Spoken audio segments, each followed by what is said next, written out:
This is the first section of chapter 10, which we talked about distance and midpoint and slope. So let's talk about a couple of numbers here. Let's do negative 2, 3, and 5, 9. Alright, so let's start out with the distance first. So, formula of x2 minus x1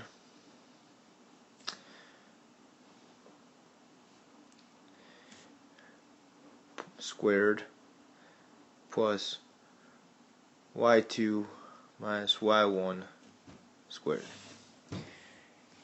And here's x1 and y1. Here's x2 and y2. So we have the square root of 5 minus negative 2 squared plus 9 minus 3 squared. So that's the square root of 7 squared plus 6 squared. So that turns out to be the square root of 85, which is approximately 9.2.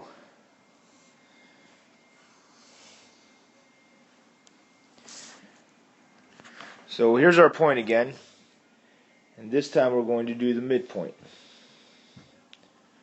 which is x1 plus x2 divided by 2, y1 plus y2 divided by 2.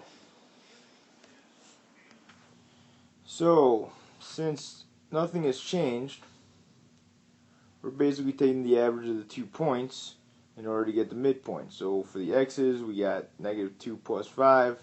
For the y's, we got 3 plus 9. So over here we have 3 over 2, and we got 12 over 2.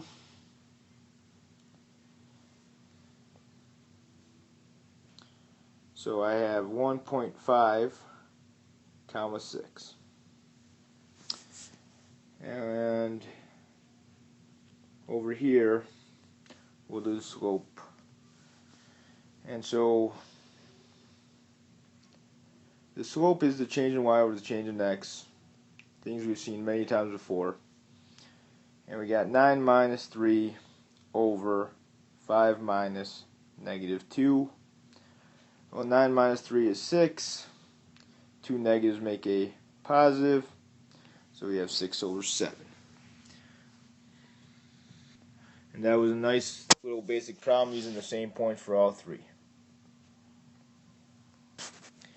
Alright, so let's do an application of slope first. So do the points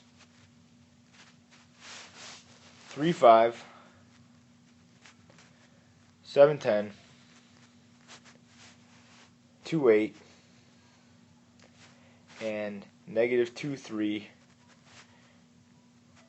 make a parallelogram.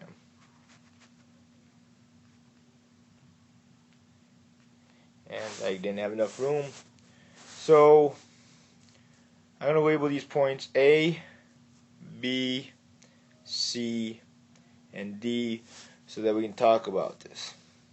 So parallelograms have opposite sides parallel. So let's find out the slope between A and B.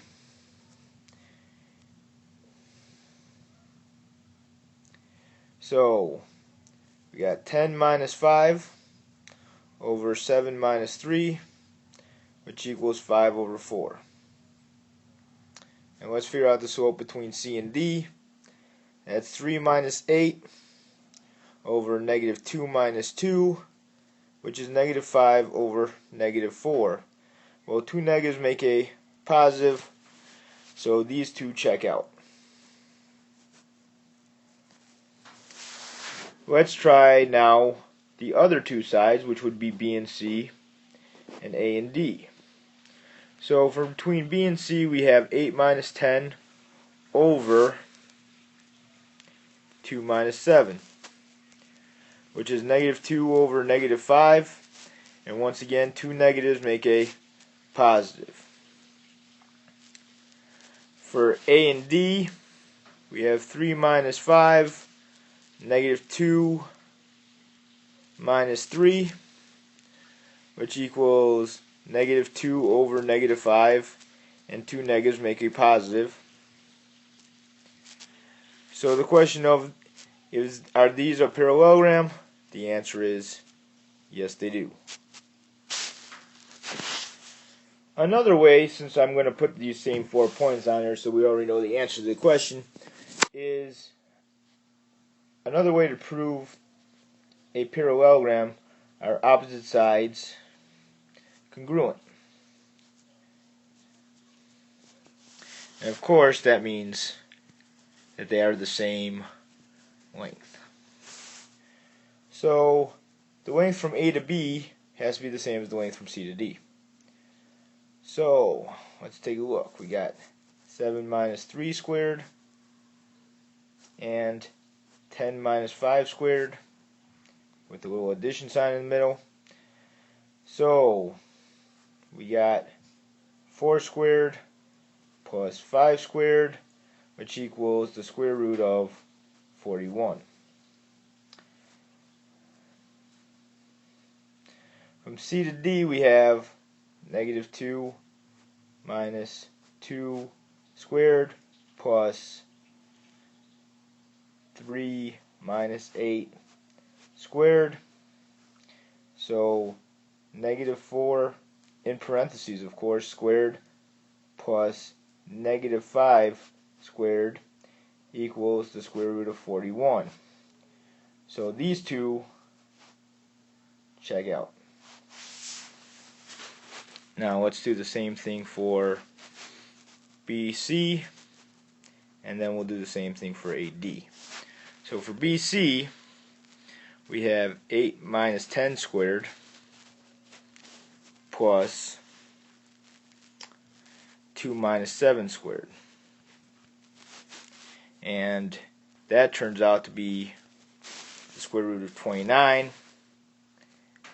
And for AD, we have negative 2 minus 3 squared plus 3 minus 5 squared. So here, let's get that out.